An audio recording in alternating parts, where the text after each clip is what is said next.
నమస్తే ప్రజాప్రతినిధి న్యూస్ కి స్వాగతం. కేటీఆర్ సేన అంటే భయం ఎందుకు?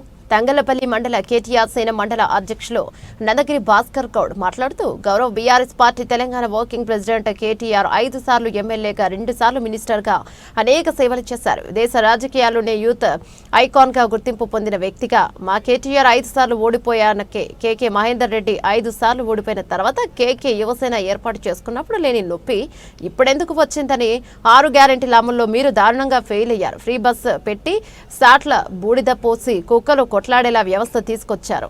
రైతు రుణమాఫీలో ఫెయిల్ అయ్యారు. నిజమైతే గ్రామ పంచాయతీ ముందు ఎంతమంది చేశారు అనే లిస్టు బహిర్గతంగా పెట్టండి. ఇట్టి కార్యక్రమంలో కేటీఆర్ సేన మండల అధ్యక్షులు నందగిరి భాస్కర్ గౌడ్, ఉపాధ్యక్షులు మామిడాల విజయ్, రేగుల రాజు, ప్రధాన కార్యదర్శి తౌటి శివ, మండల incharge Mamidala Umashankar, social media అధ్యక్షులు విన్నో బాబు, సోషల్ మీడియా ఉపాధ్యక్షులు బోట్కో అజయ్, కేటీఆర్ సేన గ్రామ శాఖ అధ్యక్షులు బాలసాని వెంకటేష్, ఉపాధ్యక్షులు బోను గాని మరిపాల్, కార్యదర్శి మిడిదొడ్డి శ్రీకాంత్ పాల్గొన్నారు. కేటీఆర్ సేన మండల శాఖ ఏర్పాటవుతుందని చెప్పేసి కాంగ్రెస్ పార్టీ నాయకులు ఒక ప్రెస్ మీట్ పెట్టారు. దానికి బదులుగా కేటీఆర్ సేన తరఫున మండల శాఖ తరఫున మేము మాట్లాడుతున్నాము. మా నాయకుడు 5 సార్లు ఎమ్మెల్యేగా చేశారు, 2 సార్లు ఐటీ మినిస్టర్గా చేశారు. దేశ రాజకీయాలలో ఏ రాష్ట్రం గర్వించదగ్గ యూత్ ఐకాన్గా మా నాయకుడు ఒక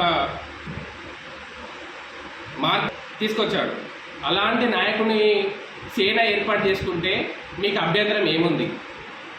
ఇదే మీరు ఇక్కడ 5 సార్లు ఓడిపోయిన మీ నాయకుడి తరఫున కేకే యువసేన సేనలు మీరు ఏర్పాటు చేసుకుని ప్రజల్ని మోసం చేసి దోపిడీ చేసింది నిజం కాదా? మీరు అంటున్నారు మీరు 6 గ్యారెంటీ ఫ్రీ బస్ మీరు చేశాను అని అంటున్నారు. సాట్ల బూడిద పోసి కుక్కలు కొట్లాడే వ్యవస్థ తీసుకొచ్చారు మీరు. దాంట్లో రైతు రుణమాఫీ అంటున్నారు. గ్రామ పంచాయతీలకు రండి, వచ్చి అక్కడ ఎంతమందికి రుణమాఫీ చేశారో అక్కడ ఒక స్టిక్కర్ అంటేయండి. గ్రామాలలో రైతు రుణమాఫీ ప్రతి ఒక్కరికి అందిస్తే దానిలో మేము వచ్చి చూసుకుంటాము. రైతు రుణమాఫీలో కూడా మీరు మోసం చేసిన పార్టీ మీ పార్టీ. ఇందిరమ్మ ఇల్లులు అన్నారు మీరు. ఎక్కడ ఇందిరమ్మ ఇల్లులో ముగ్గు పోసారో మీరు? రాజీవ్ యోగ్యరణాలు అన్నారు. సిబిల్ స్కోర్ లేదని చెప్పేసి దాంట్లో కూడా తప్పించుకునే ప్రయత్నం మీరు చేశారు.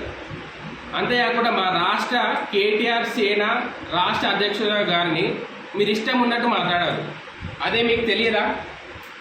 ఇందిరమ్మ గారిని బలిదేవతన నాయకుడిని మీరు ఇవాళ ఆయన గురించి మీరు మాట్లాడారు. ఆయనని మీరు నాయకుడిగా చూశారు. మీకు తెలియదా? డిగ్రీ కాలేజీలు అన్నారు మీరు. ప్రభుత్వం రాకముందు మీరు డిగ్రీ కాలేజీలు మేము చేసే ప్రతి కాన్స్టిట్యున్సీకి డిగ్రీ కాలేజ్ అని మీరు ఎగిరిరు. ఎక్కడ వేయండి ఇప్పుడు డిగ్రీ కాలేజీలు? దానికి మీరు సమాధానం చెప్పాలి. మీకు ఇలా అధికారం ఉంది. అధికారం ఉన్నాక మీరు ఎన్ని పథకాలు చేశారు, ఎంత అభివృద్ధి చేశారు, తంగలపల్లి మండలానికి ఎన్ని అభివృద్ధి చేశారో మీరు చెప్పాలి.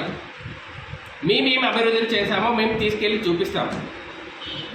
తంగలపల్లి మండలం జిల్లాల కేంద్రంలో వ్యవసాయ కళాశాల ఏర్పాటు చేశాం మేము. ప్రపంచంలోనే 4వ ఇంటర్నేషనల్ డ్రైవింగ్ స్కూల్ని మేము ఈరోజు మండపల్లి కేంద్రంలో ఏర్పాటు చేసుకున్నాం. ఇలా చెప్పుకుంటూ పోతే కోకొల్లలు ఉన్నాయి. మా సార్ కేటీఆర్ గారు చేసిన అభివృద్ధి పథకాలు కోకొల్లుగా ఉన్నాయి. డైవర్ట్ పొలిటిషన్స్ చేసుకుంటూ లొట్టపీసు మాటలు మాట్లాడుకుంటూ మీరు పబ్బం గడుపుతున్నారు.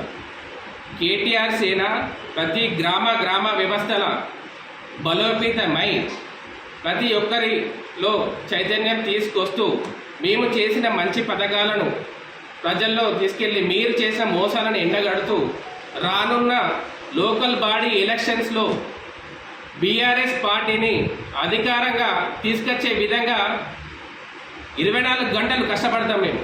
దానికోసం ఏం చేయడానికైనా కేటీఆర్ సేన వెనుకాడదు. ప్రతి ఒక్కరు ఇది గమనించి అభివృద్ధి రకంగా మీరు వచ్చి మాట్లాడండి, మాతో పోటీ పడండి. అభివృద్ధిలో పోటీ పడండి, కానీ ఈ లొట్టపీసు మాటలతో మీరు పోటీ పడద్దు. మళ్ళొకసారి ఏదైనా మాట్లాడే ముందు అభివృద్ధి చేసి మాట్లాడవలసిందిగా నేను తెలియజేస్తూ జై కేటీఆర్.